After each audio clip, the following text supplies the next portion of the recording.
Thank you, Wissam. So we're going to jump into the session 14 of the 7th BTR conference.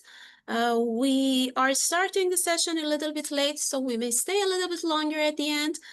We have 6 presentations today around different topics on urban modeling, simulation, and optimization. We're going to jump into our first presentation. Our first presenter is Ifratul Hol, who is a graduate research assistant at the University of British Columbia. He's going to present his research on a hybrid machine learning and microsimulation framework for simulating metro station evacuation.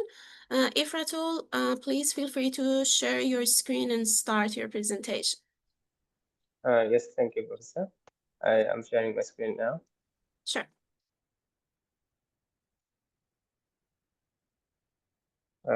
All right. I'll start right away. Hi, everyone. I'm Fatul Haq. My topic today is the hybrid machine learning and microsimulation framework for simulating a metro station evacuation. Okay. So right now I'm a master student at University of British Columbia, but this research was done when I was back in Bangladesh. So it is about a very dense and like very pedestrian heavy metro station related research. So brief outline of the full presentation. First, I'll go through the motivation behind doing the research, the objectives, the study area that we chose, the data sources we have used, the methodological framework, the development of the simulation model, the calibration and validation of it, the results, and finally the conclusions. Okay, so first, MRT stations are globally efficient for mass transportation and is in high demand due to its high capacity, speed, and sustainability. But it is also prone to various disasters, particularly fire hazards. Because of the high level of crowding it faces, it is vulnerable to emergencies like fires or other forms of attacks. So past disaster-related disaster-related events have exposed major evacuation failures. So evacuation outcomes are strongly influenced by panic-driven pedestrian behavior. It has been found before in the literature. But most existing models use static panic assumptions and lack a bit of real-world calibration. So this research is aimed to have a in-depth exploration into panic-driven pedestrian evacuation dynamics. So the objectives for this research include developing a microsimulation framework to model a metro station evacuation. So it will implement social force model to simulate pedestrian movement dynamics, and it will utilize machine learning to calibrate and then validate the model. So our target is to capture a wide range of pedestrian behavior and simulate pedestrian behavior across different panic levels and analyze evacuation performance as in clearance time for the full metro station, the average speed, the flow under low, medium, and high panic conditions. So the study area that we have chosen it's called the Agargaon metro station. It's in the central area of the capital of Bangladesh, Dhaka. So it's the busiest MRT station in the city, and it is a key operational hub. And the structure consists of 3 levels. The first level is that has the ticket counters, vending machines, and other control units. The second level is consists of the platforms, the 4 exit stairways, one at each corner. And at level 3, there are tracks in the platform edges. So the dimension is 180 by 26 meters. So, and the data sources that we have used, first is the pedestrian count that is collected from analyzing the CCTV footage of the station provided by Dhaka Mass Transit Company Limited. And also they provided us with the station floor plans, so we could develop the microsimulation model. And from the CCTV footage, we saw that the peak hour was between 5 to 6 p.m. and the passenger flow within that hour was 3,189. And for the purposes of evacuation modeling, at one particular moment, the maximum amount of people that were in the metro station was 528. So we used that number for our evacuation modeling. So now the methodological framework. So our main target was to develop a microsimulation model. And as with any simulation model, we have to calibrate and validate it. That's the next step. And then we introduce some processes to develop some panic situations by utilizing Latin hypercube sampling of behavioral parameters and random forest regression models to explore those parameters properly. So lastly, our target was to analyze the evacuation behavior in different levels of panic situations. So I'll go through these steps sequentially. So first, this is the simulation model. This is the top view of the simulation model. The platform or the tool we used to develop this microsimulation model was Beeswax, developed software built by PTV, the PTV group. And yes, the full metro station was modeled, including all three different levels, and the pedestrian inaccessible areas were modeled as blockage within the platform. So now for the calibration. For calibration, we utilized a genetic algorithm to uh, find out, determine the combination of parameters we need to properly define the movement or the real world movement of pedestrians within the metro station. And for the genetic algorithm to work, we obviously need an objective function. And for that, we used the mean absolute percentage error objective function.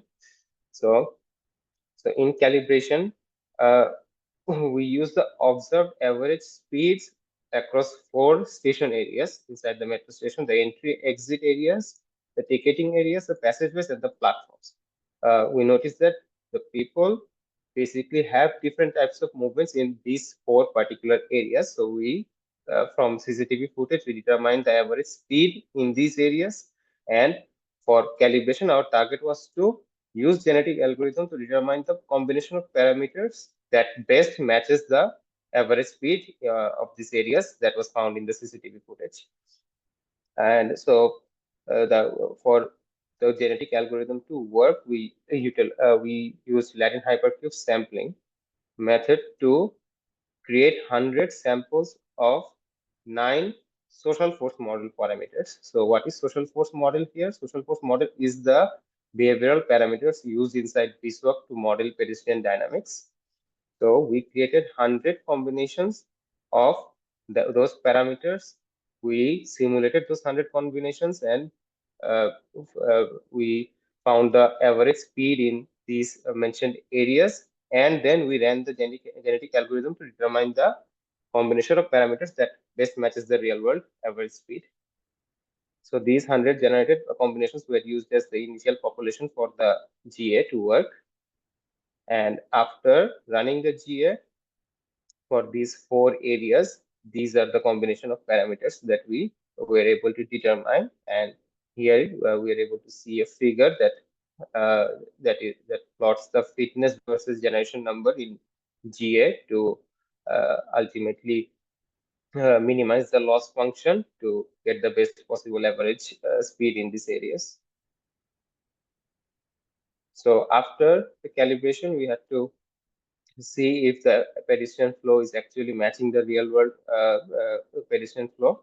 So we used Geoffrey E. Haver's statistic to validate the model.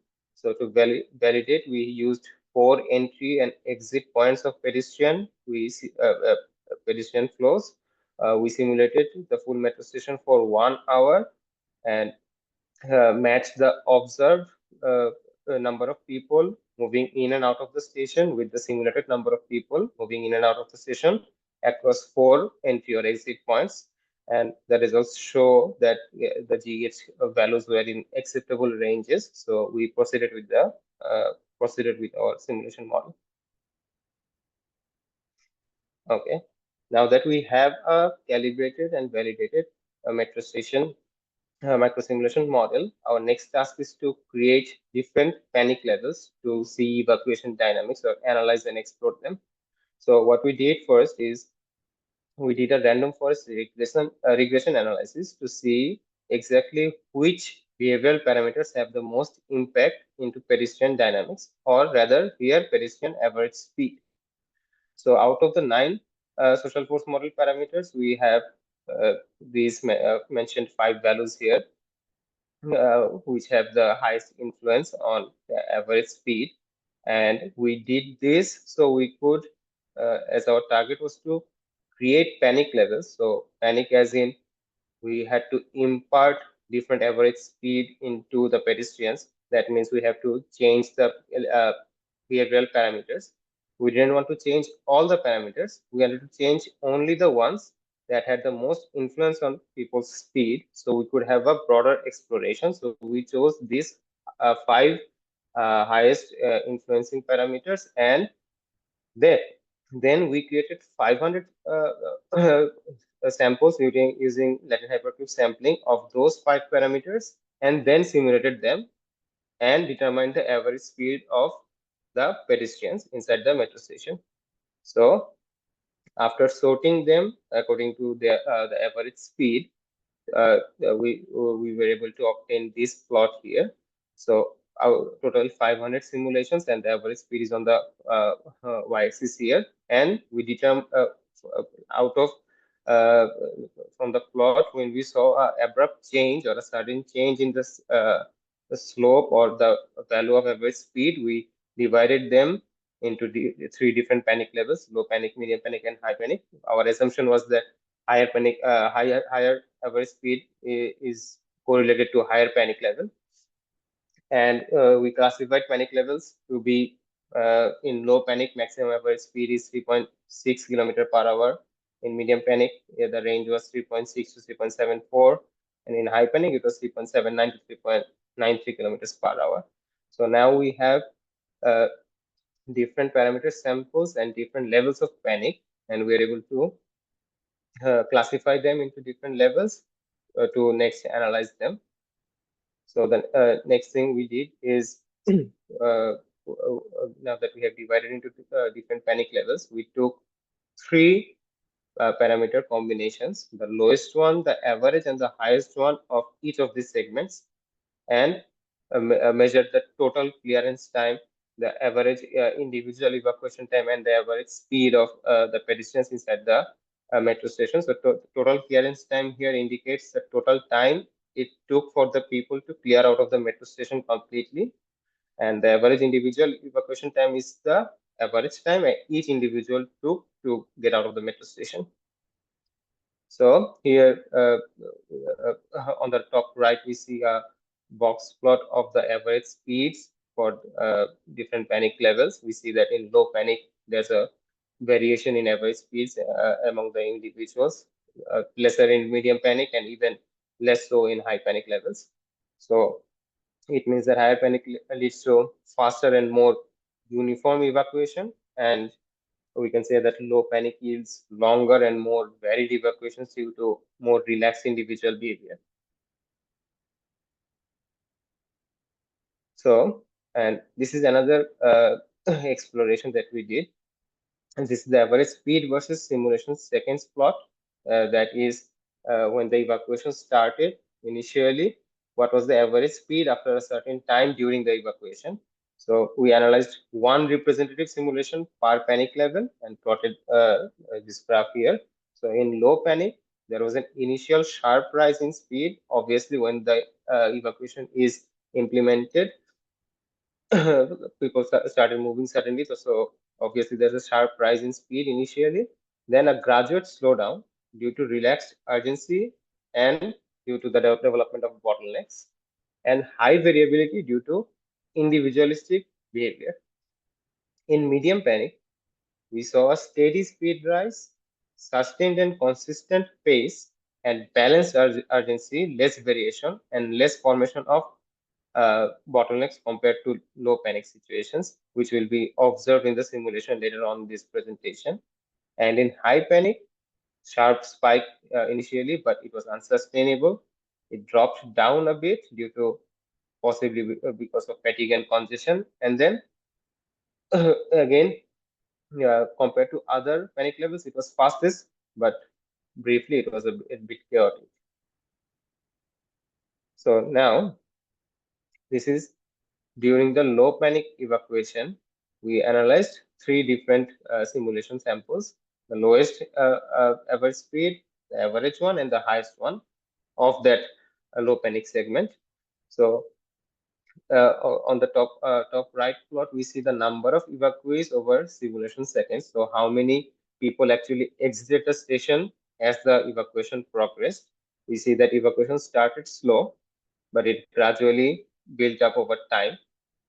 The peak number of evacuees were observed at between 200 and 220 seconds. And most passengers exit actually in the latter half of the total evacuation time or the total clearance time. So some behavioral observations here seen on the bottom right from the simulation the model, that pedestrians respond less urgently as seen before as well, often choosing comfortable routes rather than the fastest route. So higher variability in the movement that created bottlenecks to form at the exits, and the evacuation visualization showed dense crowds near exits, lowering efficiency in evacuation. And compare this with medium panic evacuation. In this, we saw a more consistent rise in evacuees over time as the evacuation progressed. So similar patterns across lowest, average, and high speed simulations for the medium panic segment. So this indicated a more homogeneous reaction to the emergency. And the behavioral observations can be said that moderate urgency led to stable movement and continuous outflow compared to lower panic. Here visualization shows minimal congestion and efficient exit used comparatively to lower panic, and low variance in speeds supports predictable evacuation dynamics. So from the bottom right image, we see that they were forming a line, and due to less variation in average speed, there was less bottlenecks at the exits, and they were able to evacuate more efficiently. And in the high panic evacuation,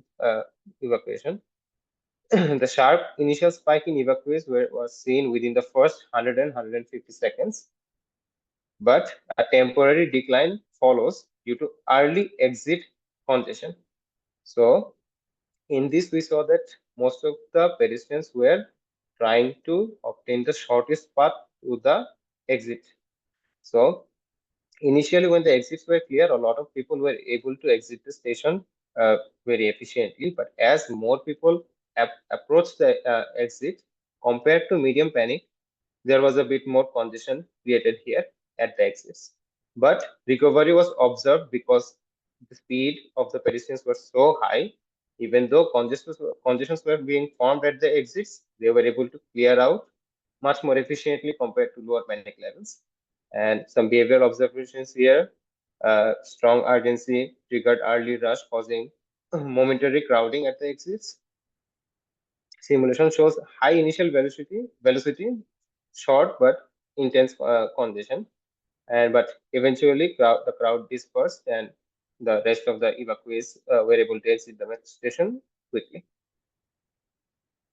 So overall, we can say that panic levels can be quantitatively distinguished using pedestrian speed profiles. Uh, as we use the social force model of the VSWAG simulation tool, the parameters can be tuned systematically to reflect varying crowd urgencies.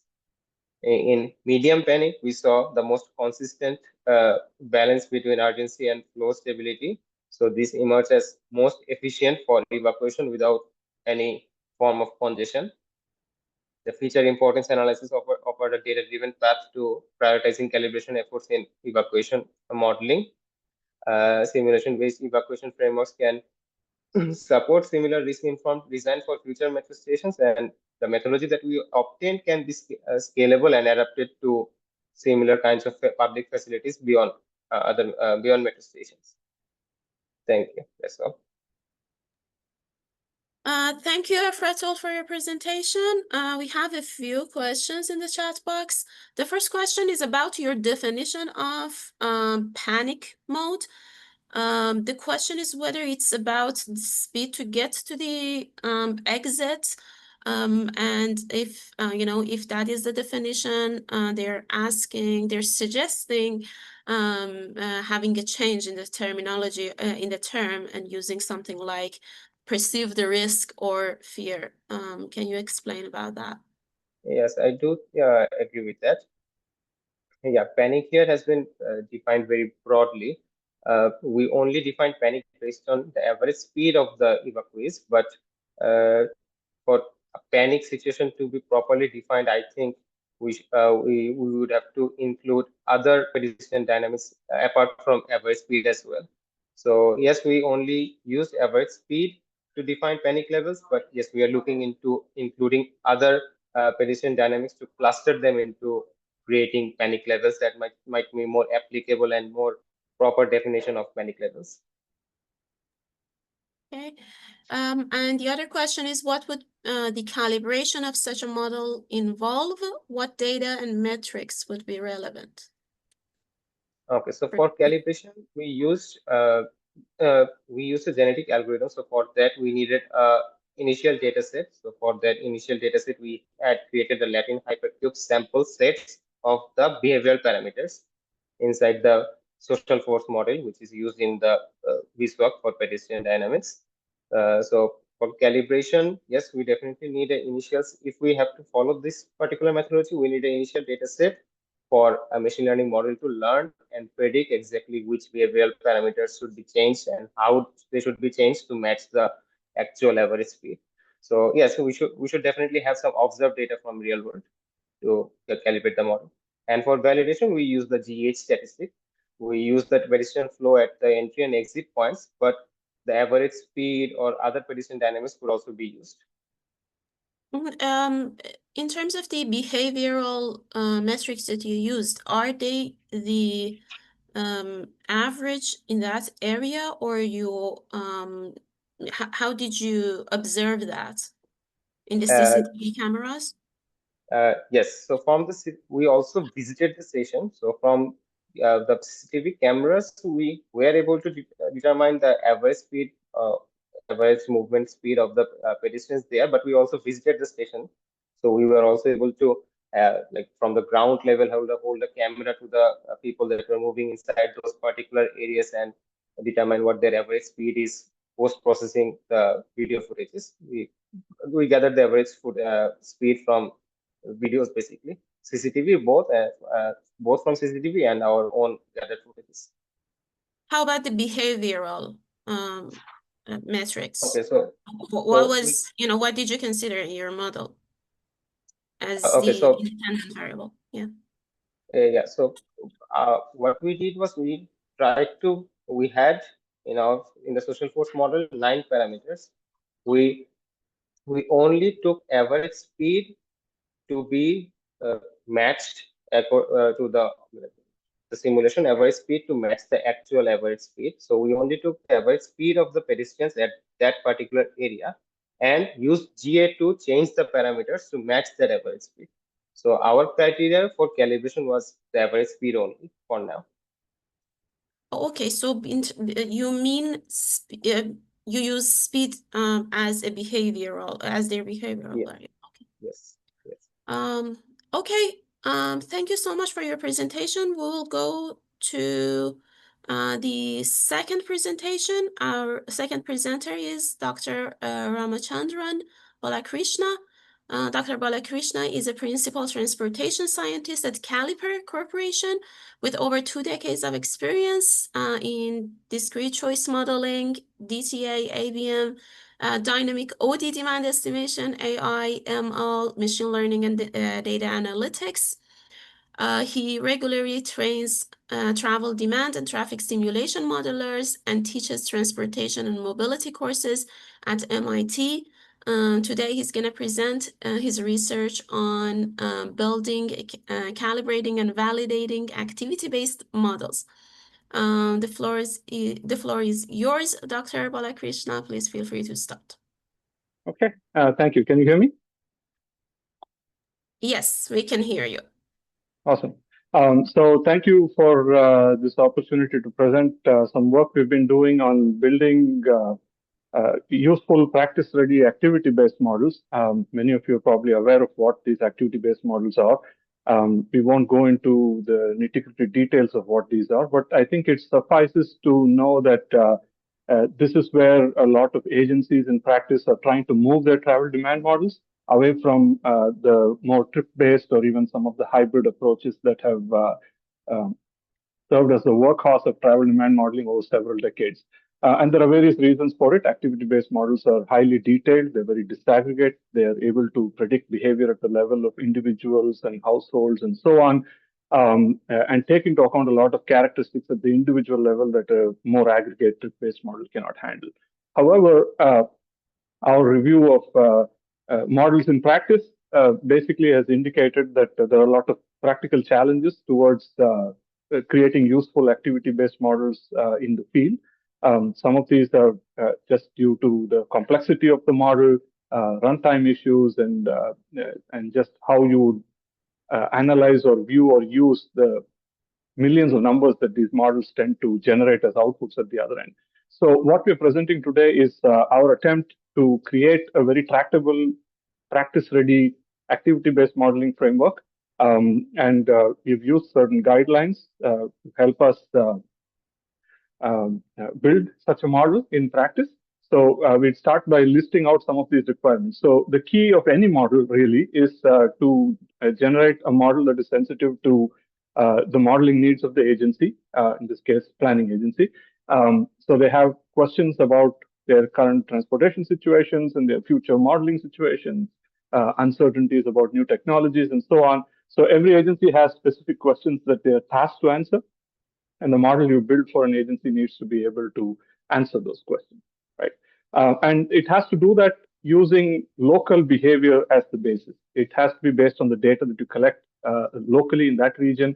Very often we see models that are transferred from one region to the other blindly without too much of an analysis as to whether that was an appropriate change, whether the behavior is consistent, and so on.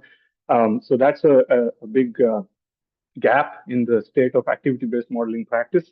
A third requirement for these models is that they should be transparent. These models, by nature, tend to be more complicated and complex than the simpler trip-based models. But that only means that there is a greater need for making them easier for agency modelers to use, to review these models, understand them, make sure they are able to update them into the future when new data becomes available, and so on. The next point is running times. I don't think we can, it's listed 4 on the slide, but it should probably be number 1 on the list. Oftentimes you see activity-based models, given the complex nature of the calculations, and especially in large regions where the populations run into tens of millions, they take a long time to run, and oftentimes they require extremely expensive computational hardware, like 500 GB to 1 terabyte of RAM, for example, we've seen in some cases. So, and then the last point, of course, is visualization. These models generate so many numbers, and for a model to be useful, you need to have a quick way to slice and dice that output into something useful that modelers can understand, that they can take it to stakeholders and actually base policy decisions on. So these were our guiding principles, and we came up with what we tag as CCABM. There are various reasons why it is CCABM.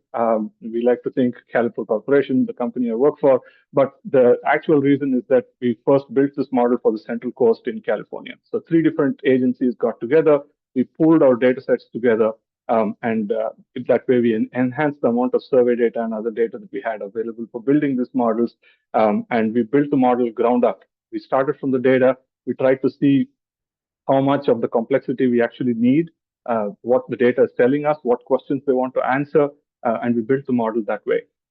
So it is a fully disaggregate demand treatment, as any activity-based model generally is. It has various long-term effects such as household auto ownership levels, work location choice models, school and university location models, driver license holding models, and things of that kind, which are all applied disaggregate. So depending on what the model is, they're applied either to an individual household or an individual within a household.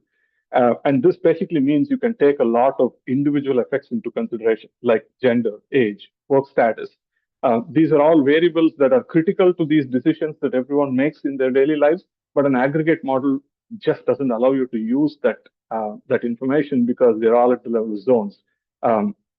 And an average age or an average gender doesn't make sense really in any context. So these disaggregate treatments actually allow you to build better fidelity models and capture the types of daily activity patterns like the images that are shown to the right here. So you have two different examples here of three-person households, but they're doing very different things. There are two workers in one case, only one in the other, and there are easy or difficult school pickup and drop off routines and things of that kind, right? So this is just a sample of everything that could be happening in a survey. And the model, a disaggregate treatment, actually allows you to capture all of that. The other aspect of CCABM is that it used the existing hybrid and trip-based models as leverage. We did not just shove them out and say we're going to start from scratch. Those models have been a lot of effort has been put into it over the years. They've been calibrated well. They match the counts very well, and so on. So we decided that we needed an activity-based model that can at least do as well as that in terms of those metrics, but also give the modeler more levers to do a more fine-tuned analysis of what that region is looking like in the future scenarios. So like I mentioned, this model was developed initially for Central Coast, which actually includes Monterey Bay, Santa Barbara, and San Luis Obispo. And since then, this model has been applied specifically to AMBAG, Monterey Bay, Oahu in Hawaii, and Peoria in Illinois. One nice aspect about CCABM is that it is very modular. So different parts of these disaggregate components can actually be reassembled to form other types of models. So for example, we have used the disaggregate parts of CCABM to build hybrid models in Nevada, in Las Vegas and Reno. Okay? So it's this whole concept that any disaggregate model should be more useful than an aggregator-based model, but a specific region has to evaluate what level of complexity they want. Some places require a full disaggregate activity-based treatment. Others are able to make do with a hybrid model. So this modular approach allows you to make all of this possible. So general conceptual framework of what this ABM actually looks like. The key is, of course, to start with what is called a synthetic population. You have some aggregate demographic profiles of the region, like how many households of different sizes, how many people of different age bins, how many workers in different industries, and so on. And you need a synthetic population generator that can enumerate synthetic, artificial households and persons within that household, so that you form a platform for the rest of your model, right? So you don't have a full enumeration of the population necessarily, but you do have a synthetic version of that so that you can build your models on top of that. Then if we go through some usual steps that are common to all travel demand models, like computing the travel times and the skims and the long-term accessibilities and so on. And these feed into the core activity-based model for the residents in the region. And once you make all the decisions for those residents, you collect all of that demand, you aggregate them back into OD matrices, attach all the supplemental demand that comes from external trips and trucks and visitors, airports, and so on, collect these into time-dependent OD matrices, run your assignments, check for convergence, and so on. So here's a little more detailed snapshot of what that ABM box actually looks like. So the decisions that households and people make are basically prioritized into mandatory decisions and non-mandatory decisions. Mandatory decisions, of course, are things that are typically not skippable: work, school, university, for example. So each one of these decisions, depending on your status, whether you're a school student or a university student or a worker, full-time, part-time, and so on, you have to determine how many work trips you make, what is the duration of your work activity, when do you start, what is your overall tour mode, and also in the modern context, the post-COVID context, a lot of hybrid and remote working as well. So all of this goes into the mandatory decisions, which kind of gives you a skeleton of what a day might look like in terms of your primary activity. And then you can kind of fill in the gaps. You can put in intermediate stops for people who have to drop kids off at school or run errands or doctor appointments. So that kind, you can have at-work tours that are sub-tours at your work end, like lunch tours and errands during the middle of your work activity and so on. And as you can see, you're just filling in the gaps here. So as you go towards the right in this flowchart, the gaps get filled more and more, as much as possible, and as much as the survey actually tells us is happening, right? So the remaining gaps are all now filled by non-mandatory activities. These can be individual tours. It could be joint tours with multiple people in the household. So you can see the general complexity ramp up as you go towards through this flowchart, right? So at the end of this all, what do we get? We get a simulated diary, so to speak. It almost mimics a travel survey, except that it is synthetic. It's applied on a synthetic population, but all of these decisions are collated into tour diaries and trip diaries, and subsequently aggregated into OD matrices for traffic assignment and so on. Mode specific assignment, multimodal assignment. So here are some of the strengths of what we have seen in this model as we have applied it in multiple places. One of the key strengths of this approach is that since the process is so transparent and driven by the data that we have available, these models have been fully estimated. And we make a point of this, we highlight this because none of what we have done so far has been asserted. And by asserted, we mean borrowing coefficients from other places or guessing at them and so on. I'm not saying we would never do that. There are instances where the survey doesn't capture certain ground realities that we want to test in the future, in which case you would be forced to assert certain effects in the model. But the starting point of the model is always to have one that's fully estimated. The next big strength here is our population synthesis approach. Most population synthesis approaches out there, at least in deployed models, are able to match what are called control totals at the household level. So it will give you the right number of people by households by different size or household income, right? Or perhaps auto ownership. What is missing is the person distributions. What are the age bins? Do you have the right number of people in different age categories in different households? Do you have the genders right? Do you have the work status right? More importantly, the work industry, right? People living in, people working in white collar jobs, for example, have a certain type of flexibility with their work arrangements that somebody who works in the agricultural sector might not have. So these things become critical. Our population synthesis, we have come up with a very efficient approach to integrate person level characteristics into the approach as well. And the graph on the immediate right highlights, for example, how well the model is matching the input control totals on the age distribution. We have similar distributions for gender and work industry as well, but in the interest of space and time, we don't show it here. The next big innovation we'd like to highlight is the use of what we call nested destination choice or nested location models. I'm going to talk a little bit more in the next slide about this, but just mention here that this is something we have tried out. It's not technically new. The concept is not novel by itself, but the application for destination choice in practice is not seen that in practice before. And our experience has been that it helps us build models that are much more accurate, helps us calibrate them better, fit the counts better, get the district to district flows correctly, and so on. CCAVM has an auto ownership model, which is also estimated off of the survey, but it can be expanded as more modes become critical, like electric vehicles, autonomous vehicles, and shared rides and things of that kind, shared autonomous vehicles, things of that kind. The next point here is household interaction. As you can imagine, trying to piece together a daily schedule for a household is not trivial. Every household has very complicated constraints and requirements that have to be met. And a model that is generically applied to all households has to be sensitive to the fact that different households might be doing different things. So some of the critical issues here are school pickup and drop off, where an adult has to take the child to school or be ready to bring them back. This causes schedules to collide and overlap and so on. So the CCAVM approach is to keep all of this explicitly in the model. If you have a work schedule that doesn't allow you to do a pickup and drop off, then the work schedule has to change. You cannot keep the work schedule and assume that the kid will get to school somehow, right? Similarly, there are intra-household vehicle allocation issues. If you have two workers in one car, who gets the car? So someone takes the car, the other one doesn't have the car available. So these are all explicitly managed inside the model. And we do this through schedule managers and time managers and vehicle managers and so on to make sure that everything is consistent at every level of calculation. So the graphic to the right of this shows you a sample output for one household. The last two colored rows indicate two different kids going to school. You can see from the last column, they are both carpooling to school, which means somebody is dropping them off, but their riding school was back.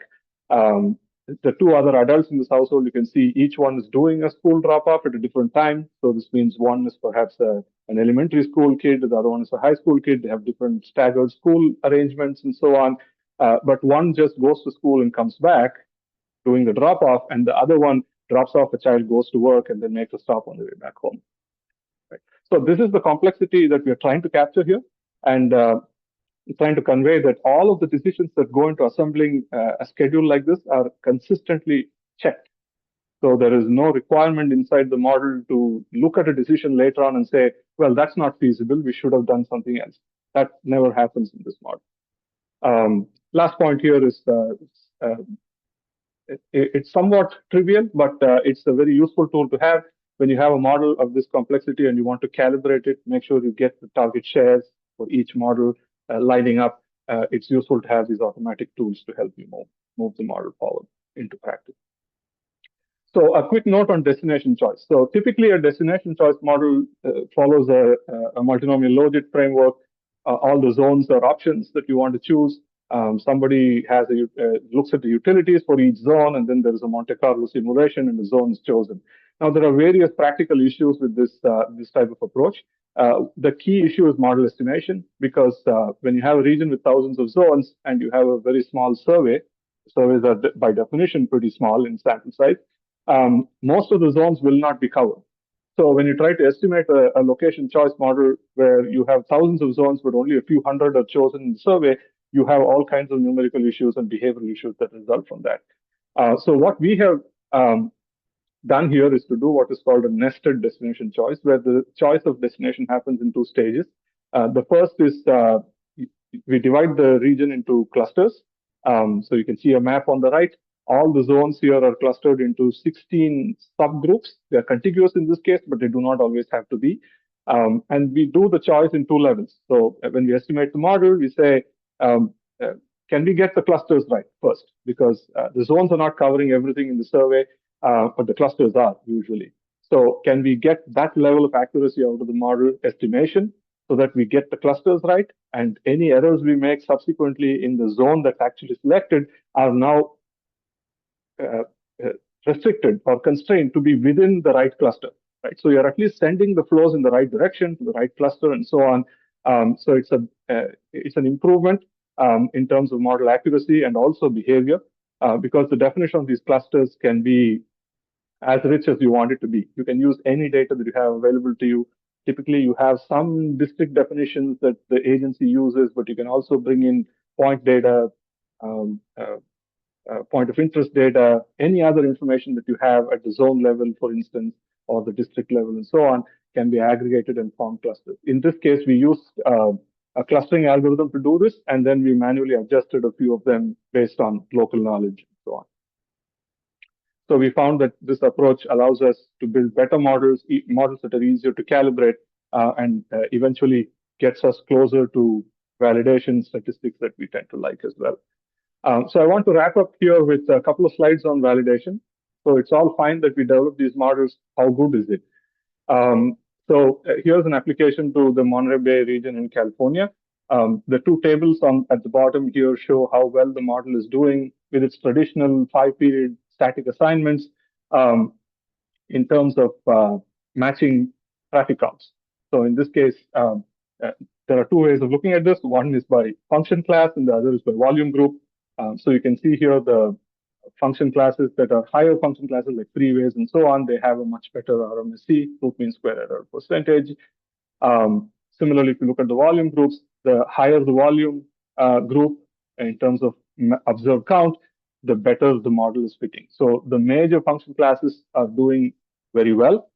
There's always scope to improve models at the lower function class end of these things, but that's a topic for separate discussion. The final validation here, which we tried out here, it's also fairly novel, is to take the travel times, point-to-point travel times for select OD pairs in this network, and see how well they compare with third-party sources. In this case, Google travel times. So you can go to Google and say, here's my origin, here's my destination. Give me the range of travel times you have seen from your vehicle trackings, phone trackings rather. during the peak. So you can specify a start time and say, what are the travel times? So the ranges from Google are specified in the last column here. The second last column here tells you what our model is predicting. This is somewhat of a linear network. You see this one here, you see it kind of goes diagonally northwest to southeast. So we tried to pick a lot of OD pair combinations here that cut every which way along different axes in this network. And you'll see that the travel times, the congested travel times in the peak periods that the model is predicting are actually well within the ranges, more or less, of what Google says happening in the real world. So we feel pretty confident about this model. And the final point here about running times, you see some numbers on the right.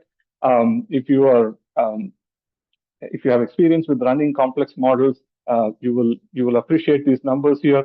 One pass through the ABM calculations for this medium-sized region takes an order of 30 minutes on standard desktop hardware. So these are not low-end machines by any stretch of imagination, but these are machines that you can buy for about $2,000 or less. So these are not very expensive machines either. So if you include all the other calculations involved, including the assignments and the post processes and so on, we're talking about less than an hour, 45 minutes per iteration. We run 5 loops here to feedback. So the full model, the ABM with feedback and so on, is running less than 4 hours, which is remarkable for the state of the practice right now. I'll just leave here with some key takeaways. So these are all, our hope is to make this model structure freely available to anyone who wants to use Transcad to apply activity-based models. So this is completely, the model itself will be open source. It is completely transparent. It has a flowchart interface. All of the parameters of the model will be accessible to you through the interface. So you don't have to manage multiple files manually and open them separately and so on. But that's not the focus here. It's just an added benefit. There's a built-in ecosystem and a computation engine inside Transcad that just optimizes for these heavy calculations that are choice model based and so on. So hopefully I haven't run out of time. Last point here, we have some dashboards too, but we can talk about that later. Let's see if there are any questions. Yeah, is there any question? Thank you so much, Dr. Balakrishna, for your great presentation. Any questions? I have one general question. Okay. Does the model come with Transcad? Is there, any possibility of using the model for classes, in the classrooms and such things? Yes, we'll be happy to share the model code itself. The only problem here with sharing a model of this kind is that the data is proprietary from the agency. But if you're willing to supply the data that goes into the model, the framework we can share with you. So you can definitely, we would encourage you to use it for classroom instruction. I think it's a very intuitive, it runs fast. If you have small data sets, it will run extremely fast, and that's more conducive for classroom instruction as well. The only data that you really need is your zone structure, your line layer, and the inputs that you really need for your population, like the control totals. So if you're able to supply that, we can give you the rest of the framework, and you should be able to operationalize this in pretty quick time. We try to transfer a model like this from one place to another, just operationally, no calibration, just change the inputs and see if we can do this. And it took us a matter of a handful of days, like 3 or 4 days. That's all it took. Nice, that's great. Yeah, we have another question. Could this be modified for use in evacuations? For example, household members going to collect children from school before evacuating town due to wildfire. So does it have any scenario generation inside the model? Yes. So Transcad itself comes with its own scenario manager. So you can copy scenarios, you can change them. We also have something pretty unique, which is a master network manager, which means if you can code certain network changes and say it is valid from this time to this time, right? Or this project is going to be implemented in 2028. Then when you pick a time into the future, depending on when the project is supposed to be active, it's going to put all of those changes in, right? So you don't have to have multiple networks and keep coding the same network edits again and again and so on. So there are a lot of tools in Transcad that allow you to do it. So you can clearly create scenarios. But remember that the activity-based model in terms of the travel patterns are based on a typical day. So if you can come up with an OD matrix that denotes the evacuation demand, then you can use the assignment step in the model, for example, and see what happens. Just do an assignment through it and see how loaded the links would be. You can do things like change the direction of flow, do contraflow lanes and things of that kind. But remember, this is a macroscopic assignment, right? It's a static assignment. So if you're really interested in the congestion effects of evacuation, then we would strongly suggest that you go down the path of either a microsimulation or a dynamic traffic assignment model of some kind. Great. We have another question. So can you please answer the question in the chat box? Because we have passed the time. So Absolutely, no problem. thank you so much for your presentation. We'll go to our third presentation. Dr. Jason Hawkins will present his research on multi-scale land use impacts on fossil fuel-related CO2 emissions in the United States. Dr. Hawkins is an assistant professor in the Department of Civil Engineering at the University of Calgary.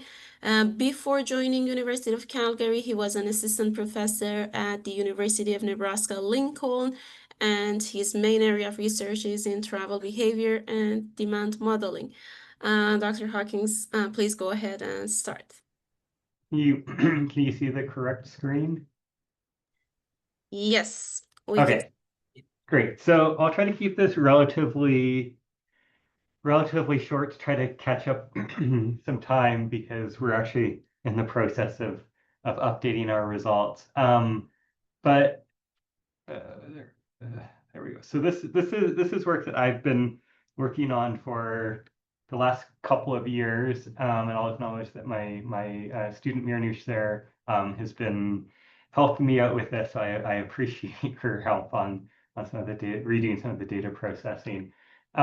Just for some context, when we look at transportation, one of the major factors is its relationship with land use, and particularly when we're looking at sort of the relationship between transportation, land use, and climate change. And this is something that's been looked at for many years now. So on the left of this slide, I have kind of this classic diagram from Newman and Kenworthy in the 1980s, looking at urban density and its relationship with annual gasoline consumption. And as you can see here, these cities that like Hong Kong, Moscow, Singapore, Tokyo, that have much higher population densities also tend to have lower gasoline consumption for a variety of reasons, including higher use of public transit, potentially more walking and biking,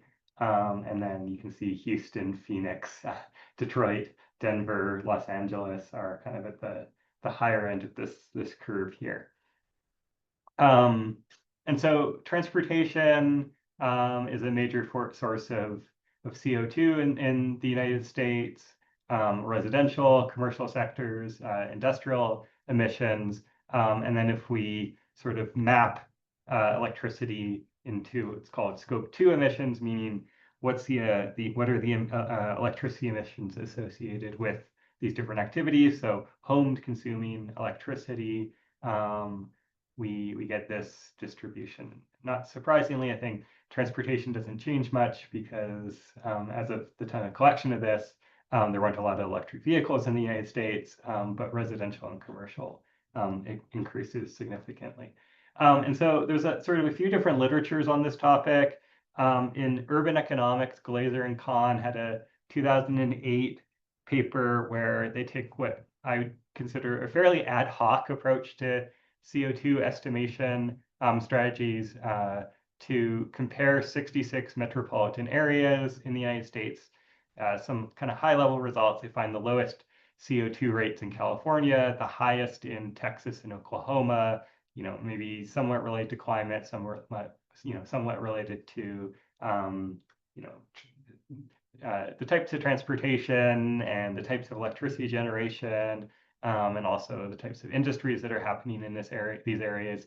And so their analysis suggests that development restrictions tend to push new developments into higher CO2 regions. So there's restrictions in some of these areas, particularly in California, on zoning, and their argument is that this pushes development into some of these areas like Texas and Oklahoma.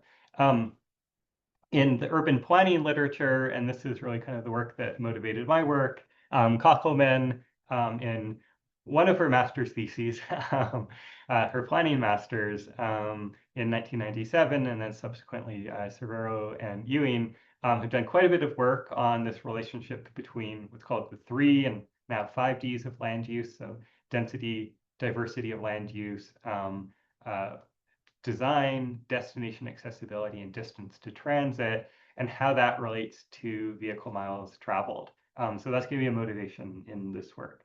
And then the final kind of area is in urban science. There was a 2013 paper which used an earlier version of the data set that we use in this study to study urban scaling on total CO2. So essentially what they find is that there's a proportional scaling. So as a city increases 1% in population, there's roughly a 1% increase in CO2. And so their finding is that larger cities are not significantly more efficient in their use of resources, and therefore kind of their production of CO2. And so kind of somewhat of a sort of opposing result to what Newman and Kenworthy suggested in their 1980s work. And so one of the questions that I'm interested in this study, and you'll sort of see some of the data, is do these scaling laws hold across CO2 generating sectors? So if we look at it by residential, electricity, commercial, transportation, what do these scaling laws look like? Do they hold across these 5 Ds of land use? So if you look at just population, that's, interesting. But what if we look at population density, the mix of land use? Is there a scaling with respect to the mix of land use? And then does this hold across spatial scales? So I'll give I won't give a detailed explanation of this, but the example that I use is if you look at the metropolitan areas of Los Angeles and New York, they're not all that different in population density. The difference between New York and Los Angeles is that Los Angeles is sort of uniform mid-level density. New York is sort of pockets of high density, and then much lower densities in the outskirts. And so because of that high density, New York has much higher use of transit because you have sort of density at your home location, density at your work location, and so you can make use of those services. So, if you live in a neighborhood that's very walkable, high density, mixed use, potentially, you still need to own a car if the rest of the city is, sprawling suburbs. Sort of the idea here. And so the data set that we're using here is what's called Vulcan. This is an estimate of fossil fuel-based CO2 by sector based on 1 kilometer grid solace for the entire United States. Unlike the Glaser Kahneman data set, this was developed by atmospheric scientists who has sort of a large team funded by NASA to do these estimates, and then they do this validation and calibration against atmospheric fluxes of carbon-14 tracers, essentially sort of matching between their bottom-up estimates and sort of these top-down atmospheric measurements. They've now provided a scope 2 estimate of CO2 that we were able to use. And then the other data sets that we use are we have some data on electricity. We have the EPA Smart Location Database, which has kind of these 5D variables at the block group level. And then we have some weather, sort of climate data to control for differences across the country in climate and how that affects heating and cooling needs.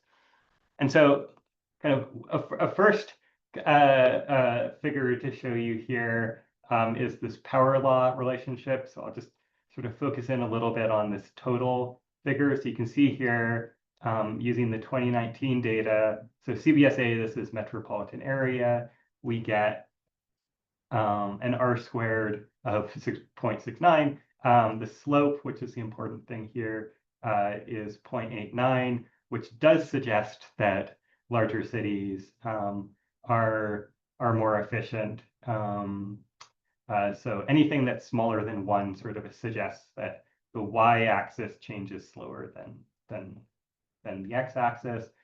We can then look at this by sector, so we can look at residential non-electricity CO2. Transportation has a very strong linear relationship. But one thing to point out about the data set that's a limitation from a transportation engineer planner's perspective is these are emissions at the site of the emissions. So it's, if you drive on a road, we're measuring the emissions on that road. It's not being tied back to your home location. And so in other work, people have done analysis where it's tied back to the home location. Unfortunately, we don't have that for the entire United States. So it's a little bit challenging to sort of say, based on your home land use composition, how does that affect your transportation emissions? So kind of a bit of a caveat there. And then we break this down at the neighborhood scale, and sort of the summary here is there's no real relationship at the neighborhood scale, and there's kind of a variety of reasons for that. It's missing sort of this, excuse me, metropolitan scale effect. Again, transportation could be that this is a downtown sort of central area, and maybe they don't have a lot of emissions, but there's a lot of travel going through that area. So these are kind of some high level results of comparing this power law analysis. Now, the next step that we did, which I'll go through briefly because we don't have our results right now for 2015 data and not 2019, is we went through a very, I'll say, complex but highly robust causal inference approach. So we essentially start with this input CO2 data, we add climate and land use data to it, we do some correlation analysis to identify redundant variables for use of a generalized propensity score function. So if you have 2 variables that are highly correlated, we really only need one of them in the model. We do some confounder analysis, which is based on directed acyclic graphs to assess sort of strata-based sum of importance scores. So we run sort of a Bayesian additive regression tree model, which is a non-parametric model to get these results. And this essentially gives us some sort of results on which variables to include in our propensity score function. We then estimate these propensity score functions using a variety of different approaches to determine which one gives us the best results. We use sort of generalized linear models, BART, which is that Bayesian additive regression trees, some other kind of non-parametric machine learning approaches. And then we use an approach called doubly robust estimation, which, as it says, is doubly robust. So if your model isn't fantastic, that's okay, because if the propensity score is a good estimator, then it'll kind of weigh between the two.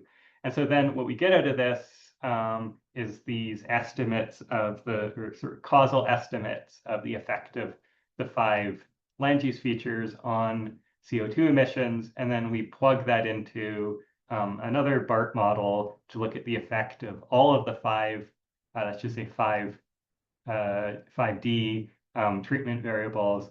And then in the future, we're considering kind of looking at all sectors in one model and measuring the correlation between them using a Coppola-based approach. So let me show you some of the results for this. I'm afraid they're not too exciting. So for population density by block group using this doubly robust approach, we find there's essentially no effect of population density on electricity, CO2.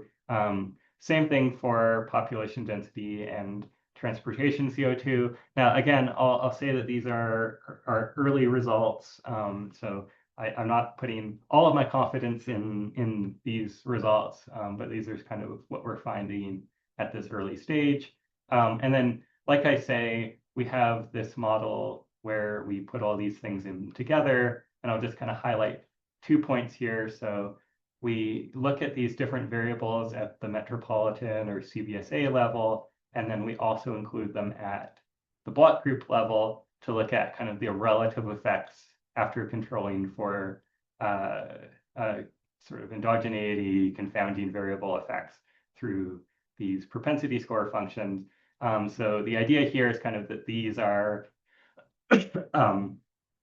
relatively robust causal effects of these 5 Ds at the metropolitan and the block group level. But I won't kind of go into the interpretation because, again, these results need to be updated. So our next steps on this, as I say, is, which I was working on before this presentation, is to finish updating the model estimation using 2019 data.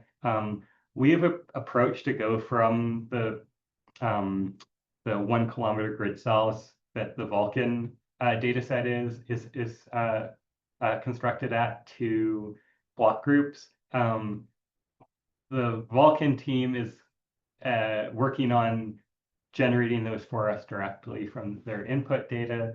And then we plan to estimate this sort of fully joint Coppola model for all sector outcomes, and then hopefully find a publication venue for this so I can get this sort of little side project off my plate. Yeah, so that's what I have. I'm happy to take questions in the chat box. So thank you. Thank you so much, Jason. Any questions? No questions. If we don't have, you can ask your questions in the chat box. Since we're running out of time, we have 1 question, so I would be grateful if Jason, you can answer to that question here in the chat box. So we'll jump to the next presenter. Our next presenter is Chinoso Okori, who's gonna present his research on route optimization for electric trucks in solid waste collection. Please go ahead and start, Chinoso. Okay. Hi, everyone. My name is Chinonso Okori. I'm a PhD student in Industrial and Manufacturing Engineering at the FEM UFSC College of Engineering, and I want to present my paper on route optimization for electric trucks in solid waste collection, exploring the impacts of network representations and new solution algorithms. Can you all see my screen? Yes, we can see your screen. Okay. So I have an outline here. I'll start first with introduction, laying some background on my topic and some challenges in operations of solid waste collection, and then also talk about some our literature review and then how my problem is formulated. Then I'll talk about solution approach and then the experiments we conducted to test our mathematical formulations, and then I'll conclude. So solid waste collection, as we know, it's concerned with gathering and transfer of materials, discarded materials from points of productions, which could be residents, to points of disposal, which include treatment plants or disposal sites. And it's actually a very big industry because we have nearly 292 million tons of solid waste, which is produced in the US each year. And then we have over 68,000 workers who engage in waste collection service as estimated by the US Bureau of Labor Statistics. So this process or this operation is essential for ensuring municipalities are clean, protecting the environment, and also promoting health. So, but it's been faced with some challenges, of how we operate the solid waste collection process. For instance, it's not environmentally friendly because in collecting waste, we use diesel trucks. The waste collection process is predominantly operated with diesel trucks, right? And these trucks emit carbon dioxide and pollutants, and which is not environmentally friendly. It could lead to greenhouse gas problems, right, and climate change and the rest. So a lot of municipalities nowadays are proposing the use of electric trucks, which are alternatives to diesel powered trucks. So my research in this paper, I'm trying to address the adoption of electric trucks for solid waste collection, how we can how to develop some models that could, help um, adopt electric trucks for solid waste collection. So it's an alternative to diesel powered trucks. And then in the literature review, we discovered that electric vehicle operations is very rampant or has a widespread adoption in other areas like public transit, general mobility services, even the pickup and delivery services like parcel delivery and the rest of them. So, and then the literature on electric vehicle routing problems applied to all those areas in the context of public transit is ample, but then in solid waste collection is quite limited. We have about 4 to 5 studies so far on operation or on the electric vehicle routing problem for solid waste collection. So generally, in my literature review, I try to explore special considerations when it comes to mathematical formulations of electric vehicle routing problems.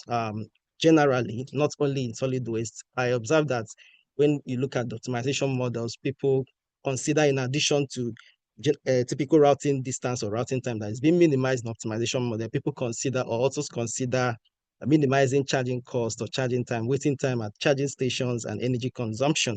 And then in constraint considerations, why focus also extra or additional consideration of charging related constraints, authors focus on charging policies, full charging and partial charging policy are the two majorly identified charging policies. When I talk about charging policy, I mean when when electric vehicle or electric truck visits a charging station, if the full charging policy is adopted, electric vehicle have to spend time charging the battery to full capacity. But if partial charging policy is adopted, a vehicle needs to just charge up to an amount required for the electric truck to complete its routes. Then in the review of the literature for electric vehicle routing problems in solid waste collection, like I said before, the study of electric vehicle routing problems or the use of EVs or electric trucks for solid waste collection is still in its infancy, which means that the study is just evolving. There have not been so much literature on the use of electric trucks for solid waste collection. I've addressed how electric trucks can be adopted for solid waste collection.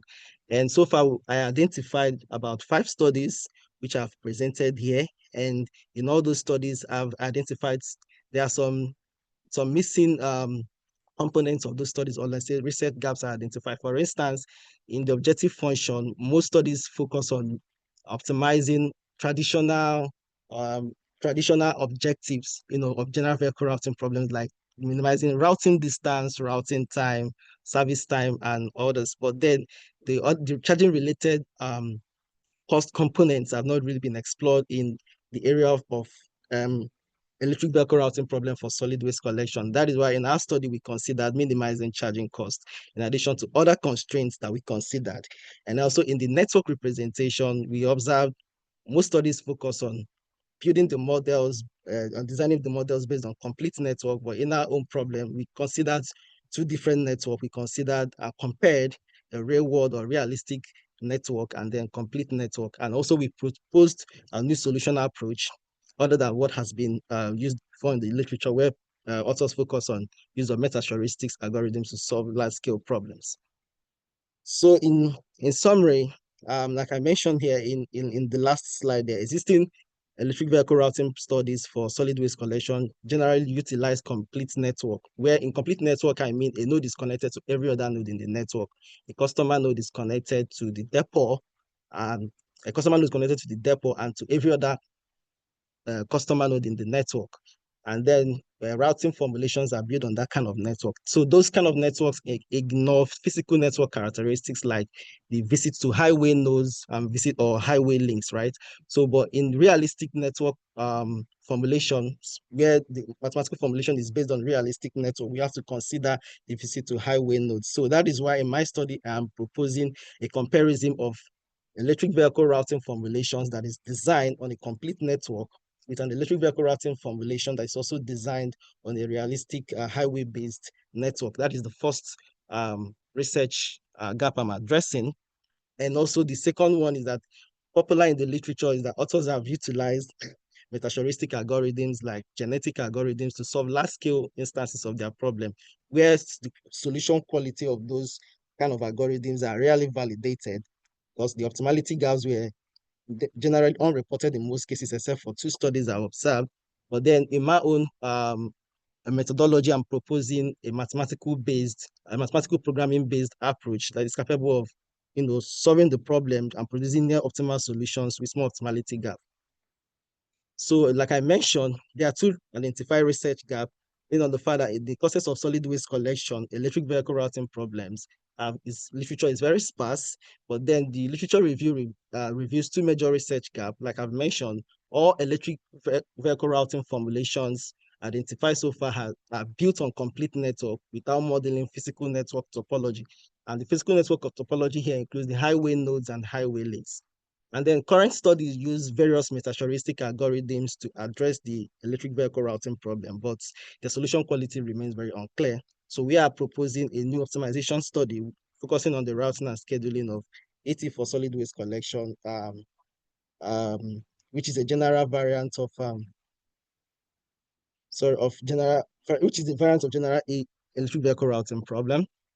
And so my contribution, like I said, is first of all, I'll be comparing 2 network presentation schemes. One is a formulation that is built on a complete network, and another formulation or a reformulation that is built, a formulation that is built on a real world realistic network, and a reformulation that is built on the complete network. And then I intend to evaluate the impacts of those 2 network representations on the solution quality of solid waste collection routing optimization formulation.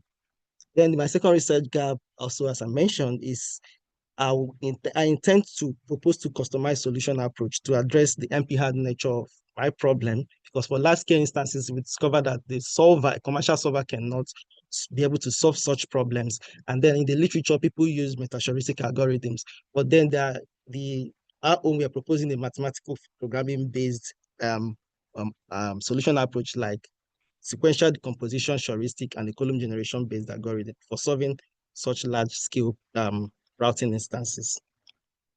So in my problem formulation, I'm going to be starting with the initial formulation, which is based on the real-world network, where the network representation is based on the real-world realistic network. So an initial vehicle formulation, which I'm going to show very soon, is defined on the real-world network. In the real-world network, we have the following nodes. We have highway nodes, such as highway intersection node, highway access, and egress node. If you look at the illustration I'm showing here, you can see that there are some nodes where you can leave a community node and you can access and egress from a community node. There are also highway intersection nodes that can lead you from one highway node to the other or even to the depot. Then we modeled our charging stations as charging arcs, where you have charging on and charging off nodes. And then we also have residential community nodes. And then in this real-world network, we have 3 types of link in the network. We have the highway links that connects a highway node to another highway node. Then we have zonal connectors that connects an access and a highway access node or highway access points to community node. And then we have also the zonal connector that connects the community node to highway egress point or highway egress node. So in my mathematical formulation here, I'm presenting the notation for the initial formulation. Where we have a starting depot, which is donated as with this symbol. We have the ending depot. We have the set of residential communities, the set of highway nodes, and the set of various copies of highway node. I will explain the reason why we have copies of highway node later. And then we have a set of original highway nodes and their copies, set of charging on nodes, just set of charging off nodes, and then a set of all nodes, and every other set that follows. Most especially, we have set of all arcs, which includes the highway links, the charging links, and the highway link, the charging links, and zonal connectors. And then we have set of vehicles, electric vehicles.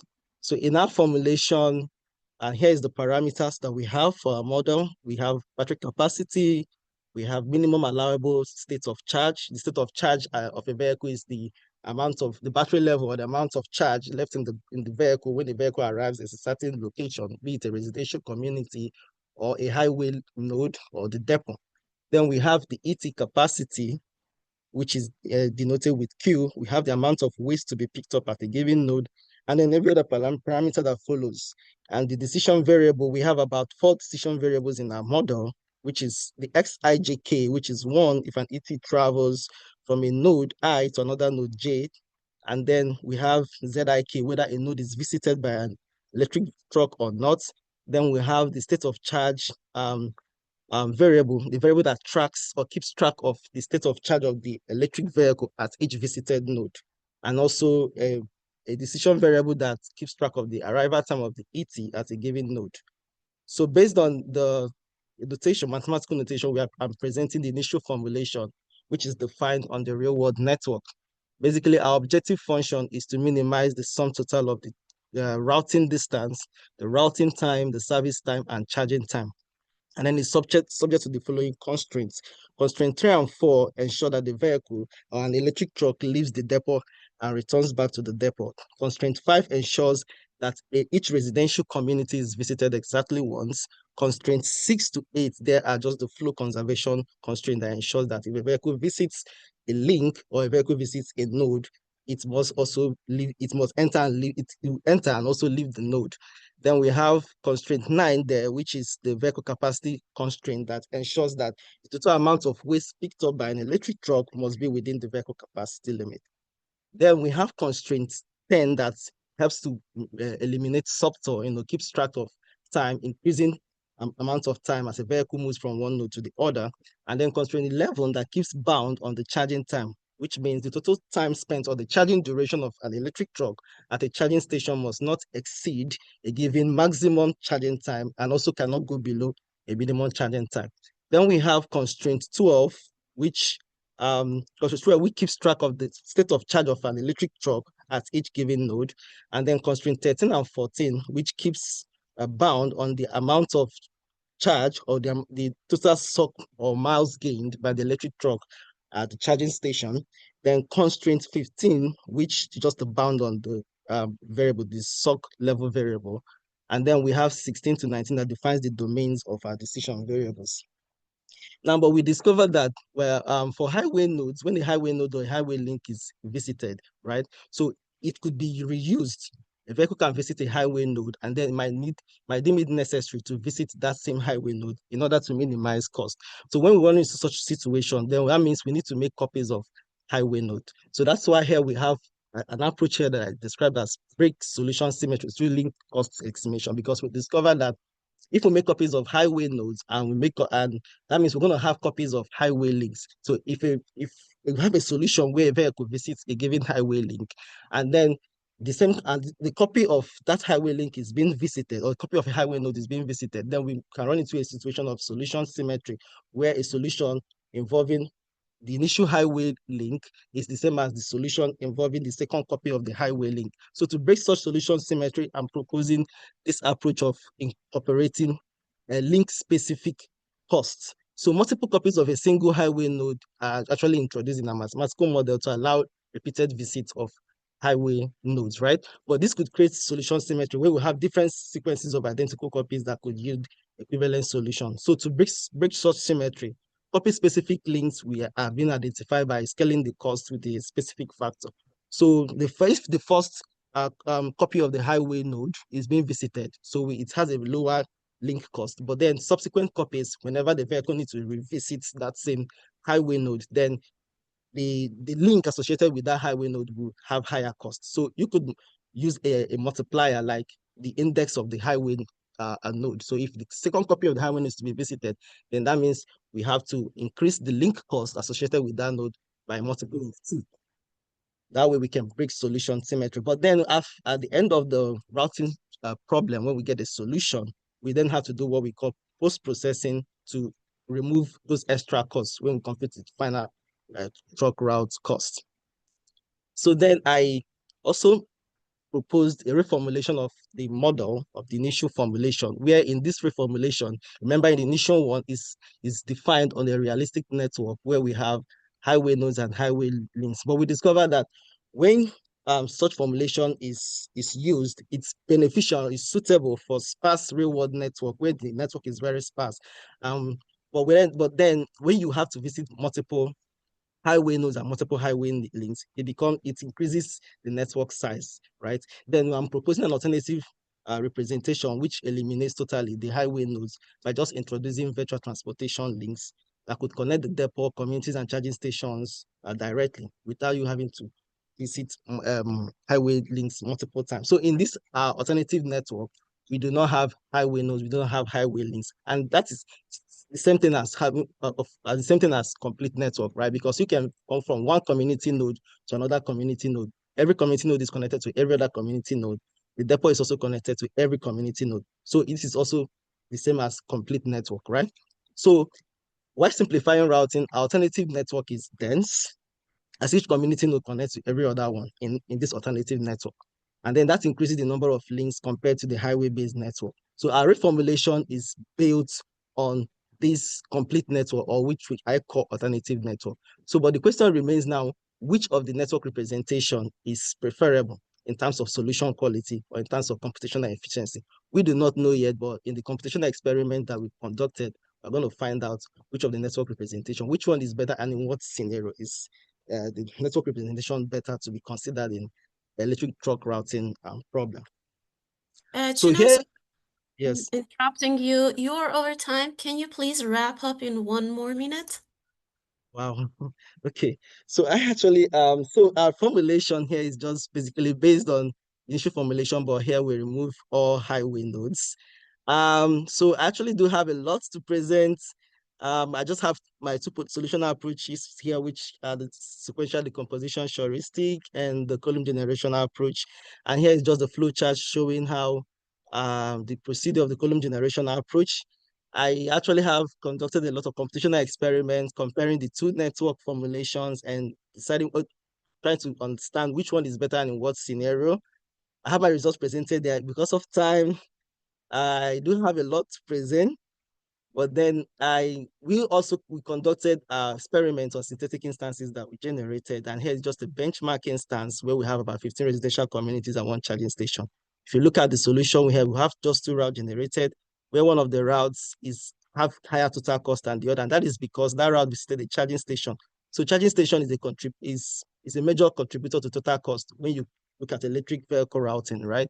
So and then we also looked at the impact of certain model parameters when we fix other parameters. For instance, driving range, when you vary driving range, you discover that at certain values of the driving range, when it's above 55, the vehicle does not need to visit the charging station. Why? Because the range or the battery capacity is sufficient for the vehicle to complete this route without visiting charging station.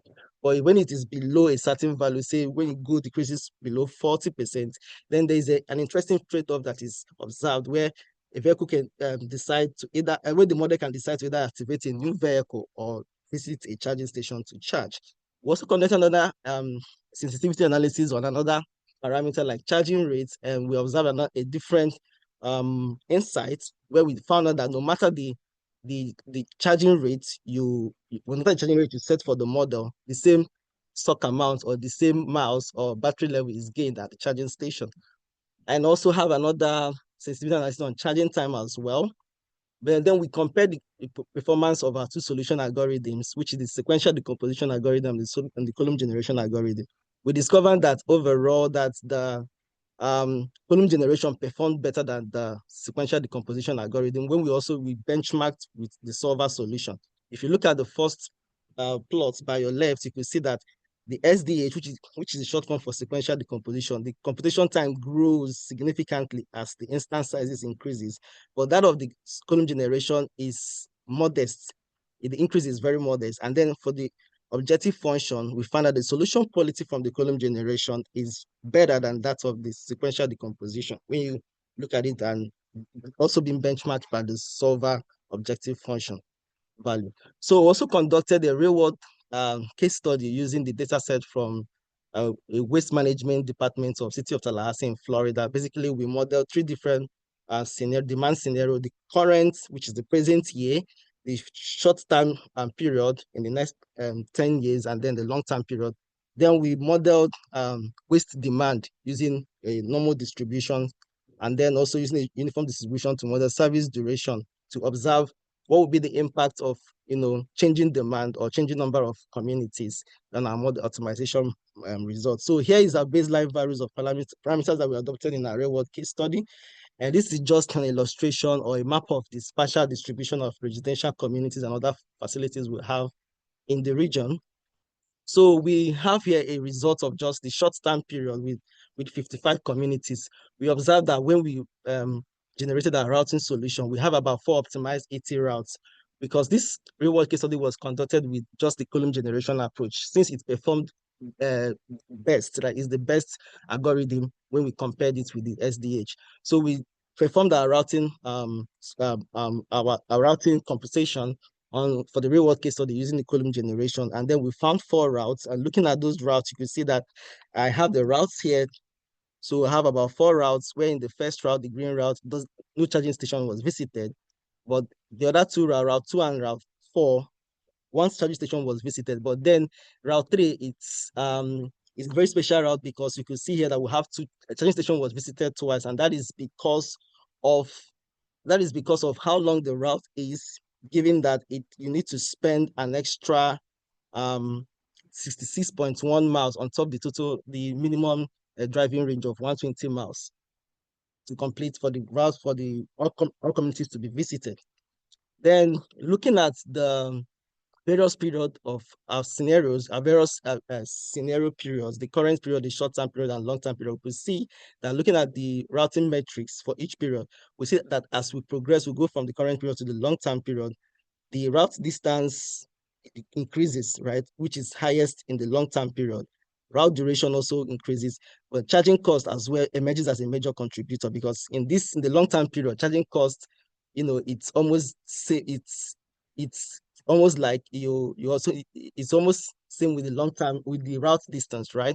It's just a difference of about 100 and something, right? So it's shows here that the charging cost, it actually highlights the importance of actually incorporating charging consideration in electric truck routing optimization. So we are proposing that for municipalities to adopt electric trucks, also need to look at not just minimizing the traditional vehicle objectives like route distance and route duration. Charging cost is also a major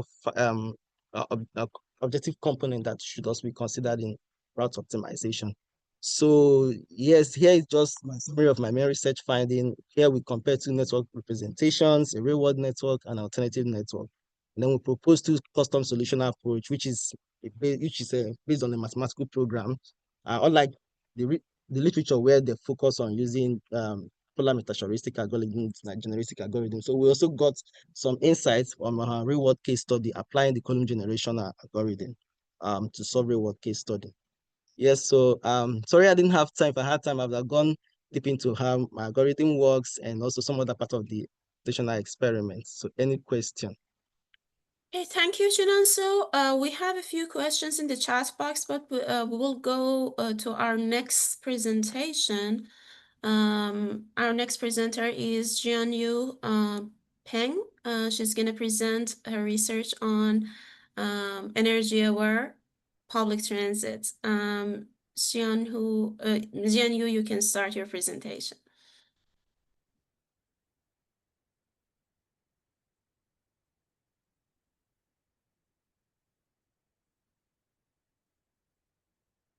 Can you hear us?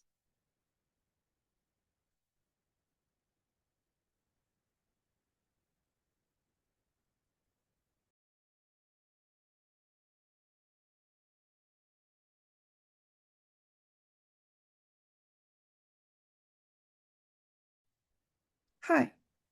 Uh, Hi. Can you hear hi. me? Yes, yeah. Can you start? Oh, got it. Okay. Hi everyone. I'm Xianyue Peng at the University of California, Davis. Welcome to my presentation on energy-aware bus speed control. Our study investigates how reinforcement learning, particularly proximal policy optimization, can be applied to optimize the speed of bus in the urban road networks. The public transit plays a crucial role in urban mobility, with bus systems serving as a fundamental component in many cities around the world. Traditional control methods like timetable-based speed profiles or speed acceleration strategies fail to adapt to real-time traffic and signal changes. This calls for intelligent context-aware solutions.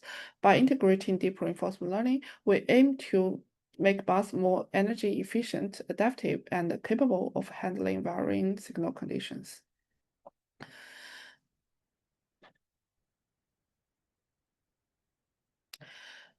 Our research develops a PPO-based bus speed controller that reduces both travel time and energy use. We evaluate its adaptability under fixed-time bus priority and the backpressure signal control to demonstrate its robust performance across the scenarios. We modeled the bus speed control as a Markov decision process. The agent is a bus in sumo traffic simulation with signalized intersections and bus stop. At each step, it observes its states, choose accelerate or decelerate, and then receive a reward and the next states. These transitions drive the policy updates via the PPO algorithm. The agent states include the signal planes, bus position, velocity, and distance to intersection and bus stop.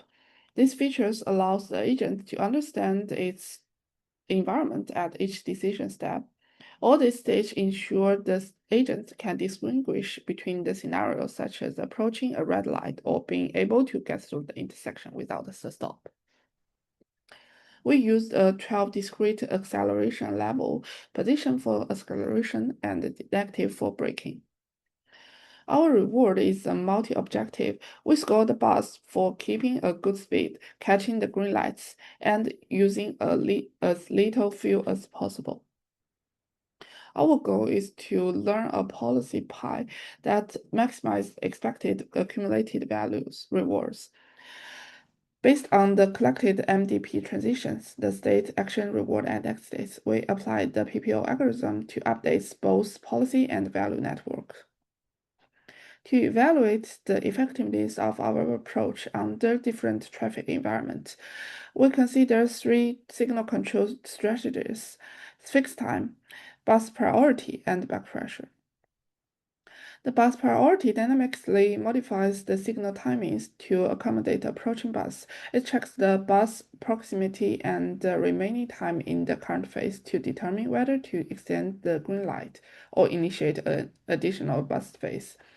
This approach reduces delays but must be carefully tuned to avoid disrupting overall traffic flow. The backpressure compiles the upstream and downstream queues for each phase and picks the one that would relieve the most pressure. We make it bus aware by counting each bus as several cars. So phases serving bus lanes get higher priority. That way, we keep the overall throughput while giving the transit a clear advantages. We simulate the traffic in Sumo and train the PPO policy with RAIL Leap. Carefully tuning the hyperparameter is essential for the training success. On the PPO side, we tune the learning rate, entropy, and discount factor and use random search to find a good setting. The environment parameters like reward weights and the speed limits are also shape the agent's behavior and learning priority, which is shown in the table.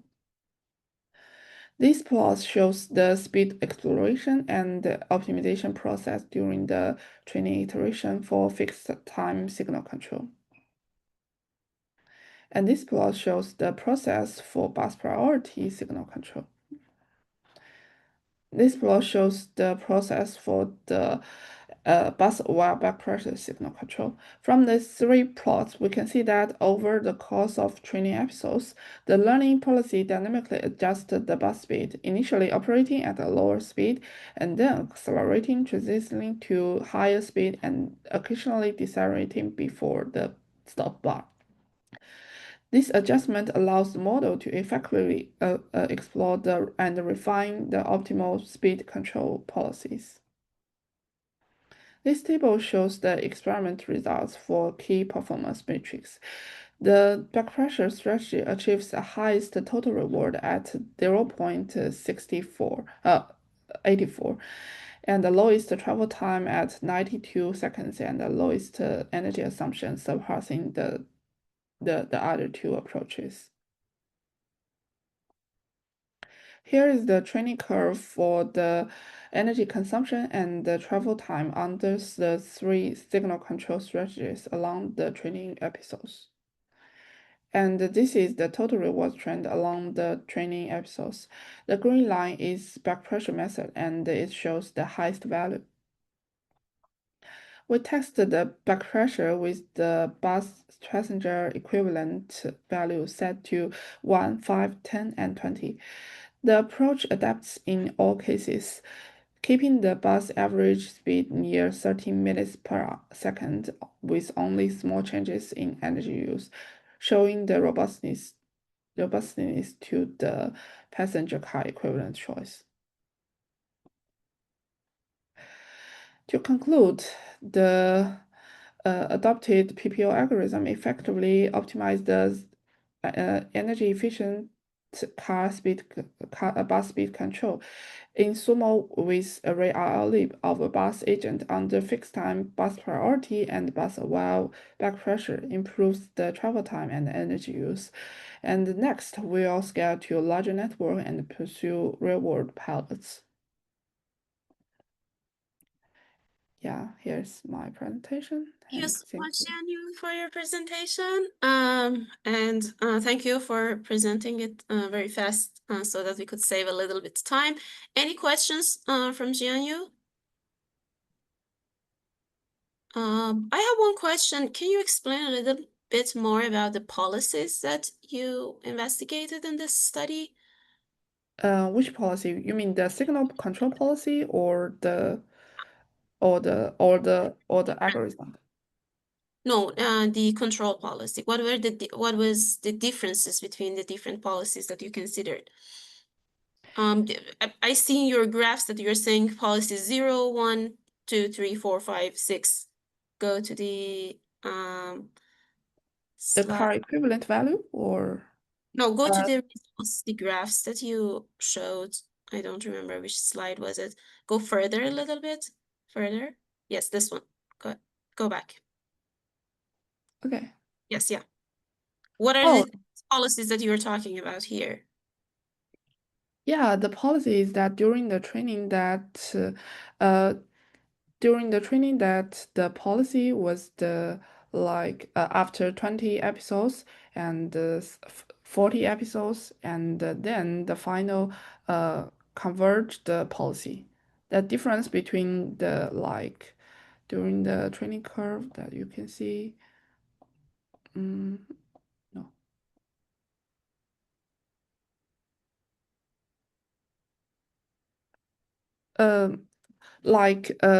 During the training that we have, yeah, the policy after the 20 episodes, 40 episodes, 30 episodes, and the 11 and the 100 episodes.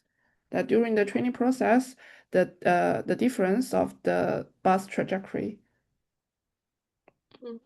So this is the algorithm. This is inside the algorithm. It's not the realistic policy. Is that right?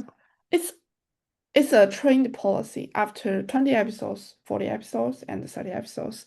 It just can be implemented into the environment, into the simulation or the real world. Yeah. Okay, I see. Thank you so much for your presentation. Thank you. So we have one more presentation. John Paul will present about optimizing aircraft maintenance plans for a major airline in the US, John Paul, please feel free to start your presentation.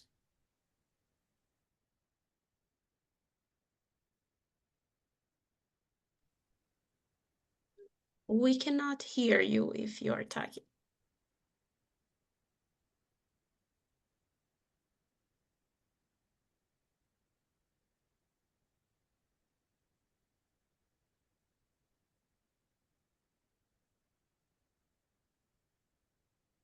John Paul?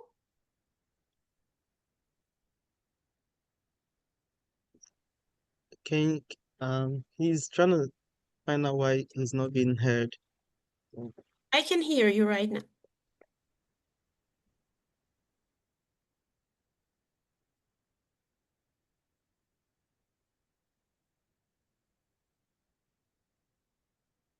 Okay, so I think he got disconnected. So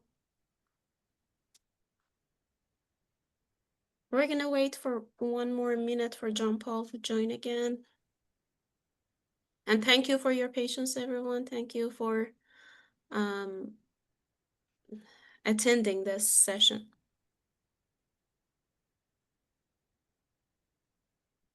Can you hear me? Yes. Hello? I can hear you. Okay, sorry about that. I don't know whether you can see my screen. Hi everyone. I'm so sorry about the delay in communication. Okay, so I'll be talking about my research on optimizing aircraft maintenance for a large scale, for a major airline in the US. So as a way of starting, we're going to have the introduction, literature review, the problem formulation. We're going to explore different solutions that we are used to solve this problem, and then the case study and the conclusion. So we understand that we all have missed our important moments due to flight delays and cancellations. And one of the reasons that caused all these is as a result of delays. And we know that 40% of delays that happen on each flight is also as a result of maintenance. So, but for the major airlines, especially in the US, they are finding it difficult to find so they're finding it difficult to find an effective tool to be able to plan for their maintenance in a long term for a large fleet aircraft. So this is the problem I'm going to be solving in this research. So just a quick background on these. So for our, I'm going to use a very simple scenario. For our car, we know that at a particular mileage, we have to send it to a mechanic workshop for a maintenance. So this is the same thing for aircraft. So right, so now, but for aircraft, there are different types of maintenance that needs to be done, and they must obey the maintenance threshold or intervals for the regulative bodies. So basically, we have two, the first one, which we call the routine maintenance, which is called the preventive maintenance. So it's grouped into short term, and we can see different maintenance that are being done on these. So we typically call them checks, right? And then we have the long term. We can see the different maintenance that have been done on these. Then for the non-routine, basically we have the corrective and the condition maintenance. However, my research is going to focus on mainly the preventive maintenance, right? Okay, so like I said earlier, this maintenance is being driven by 3 different drivers. So we have the flight hours, the flight cycle, the calendar days. So to better understand this research, we noticed that for maintenance, for airline scheduling process, it starts with the flight scheduling. After the flight scheduling, then we have the so we have the fleet assignment, the maintenance routing, and the crew scheduling.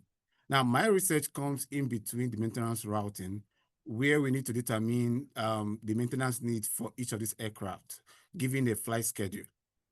So, as a result on the literature review that we have, we noticed that most studies in the literature mainly focused on short-term studies, right? Short-term maintenance planning, right? Now, those could include a few days, and the maintenance activities that are considering are just few. And now, but even though most studies have also covered long-term studies, they have not studied this problem in a very large scale, like we did. And also, they have not also considered practical constraint that have been considered in the real world case study for major airlines. And then this study also, these are the gaps that we also discover in the literature. So as a way of understanding this problem, so basically we have different aircraft, right? So these different aircraft, and then we have multiple maintenance stations, and they need to go in for maintenance at each different time. So the problem here is for us to be able to schedule this aircraft for maintenance, right? That's the main issue. Now, and to better understand that, so there are two different scenarios. So the first scenario is when we have this aircraft being scheduled on earlier than the due date. Now, this is going to help us achieve less than 100% yield, which we call the premature scheduling decision. And then we also have the second scenario where this aircraft needs to be scheduled on the due date. In that scenario, we have to achieve 100% due date, right? Now, so this forms the basic of this formulation, right? And we have different set definitions, parameters, and decision variables. Now, as a way of understanding this, first of all, the most critical part of this formulation is the fact that we have the date to go being modeled, right? So how do we determine the sequence of events, you know, how when to schedule this aircraft? Now, when you look at equations 3 to 7, that shows you the date to go. That means that we want to achieve 100% yield. That means the aircraft is being scheduled on their due date.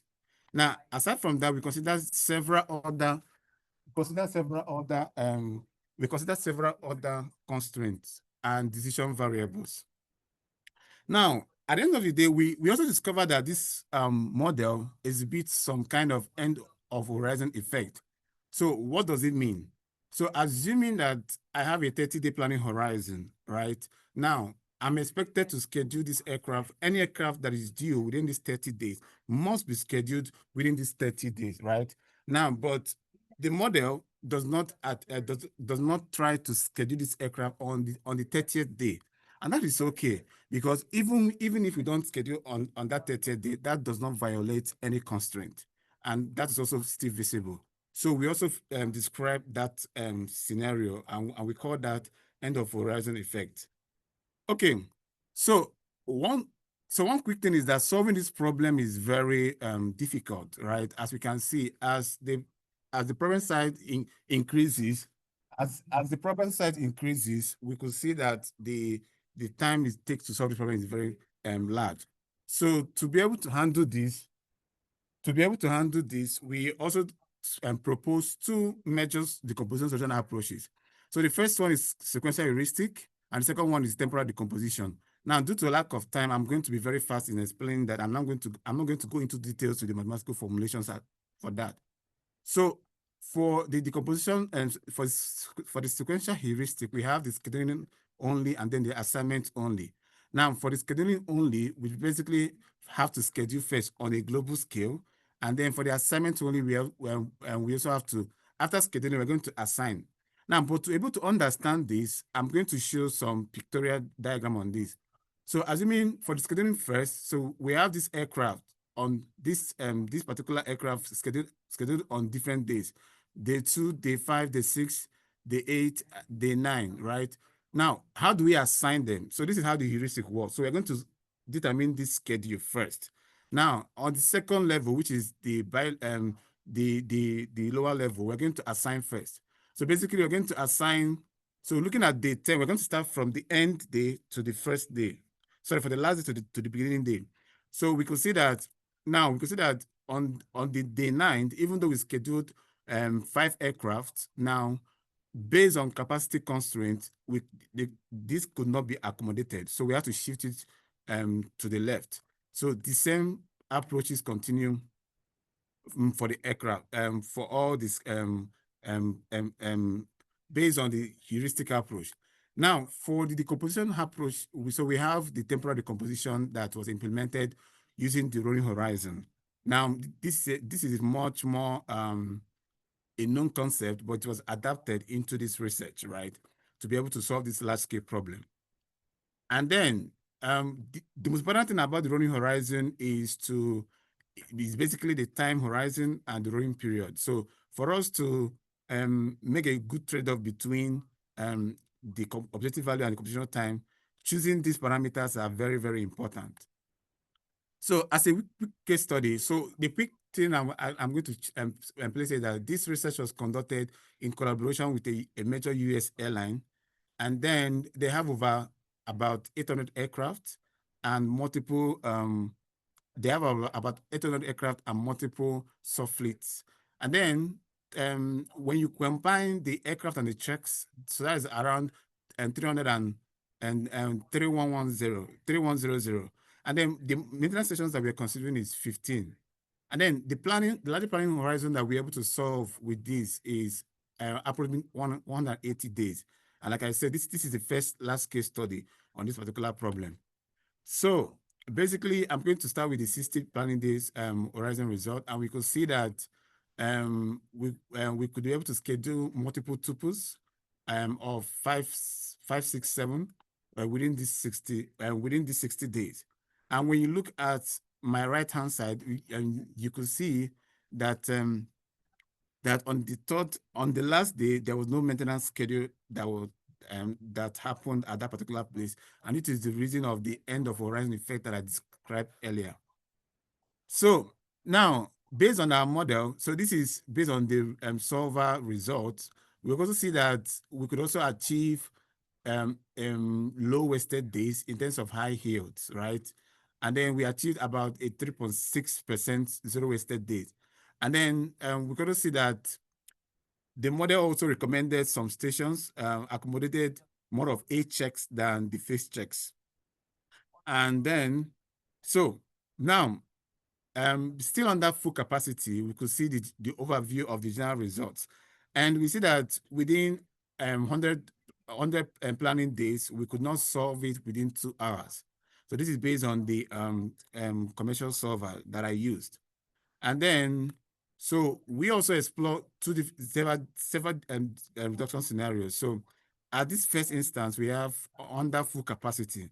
And then on the second instance, we're going to have under different reduction.